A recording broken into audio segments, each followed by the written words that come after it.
Have you ever heard someone say that religion is just an illusion? The man in today's story believed exactly that until a moment of suffering led him somewhere he never expected. Stay tuned. Welcome to Following Padre Pio. Whether you're joining us for the first time or returning, we're glad you're here. Today's story from Padre Pio's life may inspire you in ways you didn't expect. Before we continue, we want to express our heartfelt gratitude to those who already walked this path as protected children of Padre Pio. Your quiet faithfulness is a living reminder that spiritual family is real. And perhaps this message is meeting you at a moment when your faith feels tested, when the weight you carry is known only to God. Becoming a protected child of Padre Pio is not simply about supporting this channel. It's about anchoring your own spiritual life more deeply. It's about placing your intentions, your family, and your hidden struggles under his spiritual care and protection. Your name and intentions are remembered in regular holy masses. A blessed image of Saint Padre Pio and a certificate mark your place within this prayer family. You don't have to walk alone. Take that step today. Join us through the link below. Today's story comes from an article written by José Carlos Zamboni, available on the website Opus Mater Dei. In it, we discover a remarkable account of a man named Savino Grieco, a communist from the city of Cerignola in southern Italy. Savino, as many communists usually are, was an ardent atheist, but his life was turned upside down when he was suddenly struck by a deadly disease. But before we get to that, let's take a step back and get to know Savino a little better. In the years immediately following the Second World War, Savino became well known in southern Italy for his political activism. He was recognized as a representative of the working class, a leader in the fight against social injustice and economic inequality. He was initially inspired by fellow townsman Giuseppe Di Vittoro, a member of the Italian Socialist Party and later a member of parliament. But Savino considered Giuseppe too soft, not Marxist enough. You see, unlike Giuseppe, Savino wanted to follow Marx's teaching to the letter. He hated the church and saw religion as nothing more than a tool used by the ruling class to maintain control over the working class. As you all probably know, Karl Marx famously described religion as the opium of the people, something that distracted people from their suffering and exploitation by offering false promises of reward in the afterlife. Now, imagine you've made a name for yourself, not with money or status or even titles, but with your own voice. You've spent years building influence, arguing, shouting, convincing others, and then suddenly everything stops.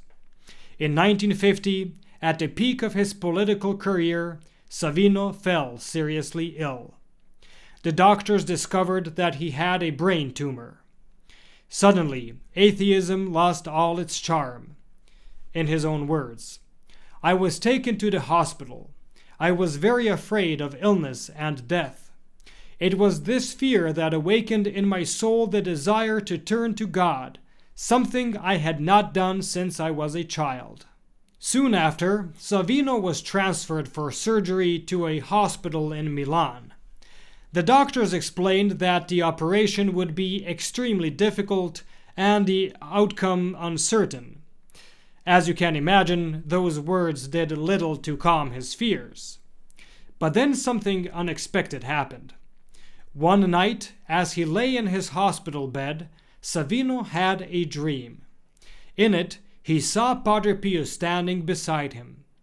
"Padre Pio came and touched my head," he recalled. "And I heard him say, 'You will see that with time you will heal.'" The next morning, Savino felt remarkably better. Even the doctors were surprised by his sudden improvement. but they still believed the surgery was necessary. I mean, why wouldn't they? Brain tumors don't just suddenly disappear. Savino, overwhelmed by fear, fled the hospital just before the scheduled operation and hid with some relatives who lived in Milan. But after a few days, the pain returned, and this time it was worse than before. Unable to endure it any longer, he finally went back to the hospital. The doctors were angry, he later shared. They did not want to take care of me anymore. But then their professional conscience prevailed. Before proceeding with the operation, they subjected me to further tests. And at the end of these tests, to their great surprise, they noticed that there was no longer any trace of the tumors. He continues, I was surprised too, not so much by what the doctors told me, but because while they were conducting the tests on me, I smelled an intense fragrance of violets, and I knew that this meant the presence of Padre Pio. When Savino was officially discharged from the hospital, he asked for the bill. You don't owe me anything, the doctor replied. I did nothing to heal you. After returning home, Savino expressed his desire to visit San Giovanni Rotondo, to thank Padre Pio, whom he now believed was responsible for his healing. But upon arriving at the convent, something unexpected happened. He was suddenly overcome by excruciating pain. He fainted. 2 men carried him to Padre Pio's confessional. When he regained consciousness and saw Padre Pio before him, Savino pleaded, I have 5 children, and I am very ill. Save me, Padre, save my life. Padre Pio replied, I am not God. I am a priest like all the others, perhaps even less. I do not perform miracles. Those who knew Padre Pio often heard him speak this way.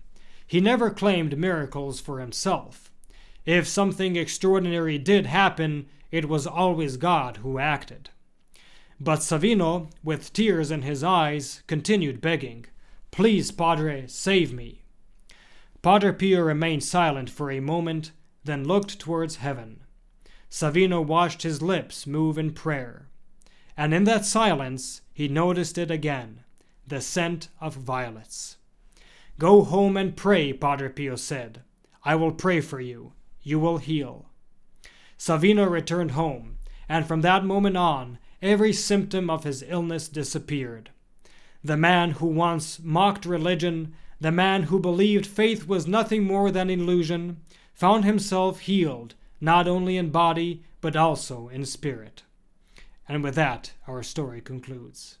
This story reminded me of something Padre Pio once said, words you may have heard before. Blessed is the crisis that made you grow, the fall that made you gaze up to heaven, the problem that made you look for God. And let us always remember to pray for the conversion of sinners, especially those who hate God and His Church. Padre Pio, pray for us.